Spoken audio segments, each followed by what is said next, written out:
घरामध्ये तुळशीचं रोप आहे ना, मग या 5 गोष्टी तुम्ही नक्की करायला पाहिजे.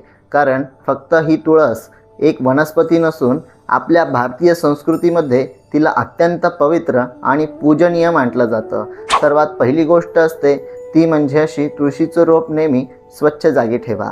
तुळशीच्या आजूबाजूला कचरा, अनावश्यक वस्तू किंवा अस्वच्छता ठेवू नका.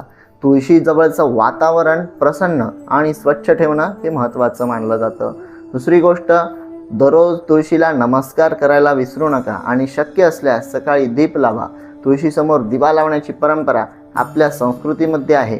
दिवा लावताना मन शांत ठेवून भगवान विष्णू आणि माता तुळशीचं स्मरण केलं पाहिजे. सकाळ आणि संध्याकाळ ही गोष्ट नक्की करा.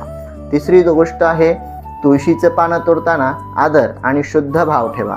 परंपरेनुसार स्नान केल्यानंतर तुळशीचं पानं खायला पाहिजेत, पण शक्यतो गरज असेल तेवढीच पानं घ्यावीत.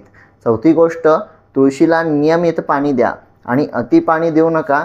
तुळशी एक जिवंत वनस्पती आहे, त्यामुळे तिची योग्य निगा राखणं अत्यंत महत्त्वाचं आहे आणि हीच तिच्याप्रती आपली खरी सेवा आहे. सर्वात शेवटची 5वी गोष्ट अशी महत्त्वाची, तुळशीसमोर काही क्षण शांत बसा. मनातली चिंता बाजूला ठेवा आणि प्रार्थना करा. कारण पूजा म्हणजे फक्त एक विधी नाही, तर आपल्या मनाला शांत करण्याचा एक सुंदर असा मार्ग आहे.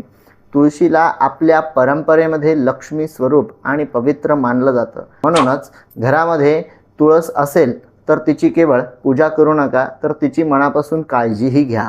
आणि एक गोष्ट लक्षात ठेवा, तुळस घरात आहे म्हणून आपोआप सुख समृद्धी येते असं मानण्यापेक्षा तुळशीच्या माध्यमातून घरात स्वच्छता, सात्विकता, निसर्ग प्रेम आणि सकारात्मक वातावरण हे निर्माण करणं हा या परंपरेचा एक सुंदर संदेश आहे. तुमच्या घरामध्ये तुळशीचं रोप आहे का? असेल तर कमेंटमध्ये तुळशी माता नक्की लिहा. अशाच वास्तू परंपरा आणि आध्यात्मिक गोष्टीसाठी, पूजेच्या विधींसाठी यूट्यूब चॅनलला सबस्क्राईब करायला विसरू नका. इंस्टाग्राम पेजला फॉलो करायलाही विसरू नका. जय श्रीराम.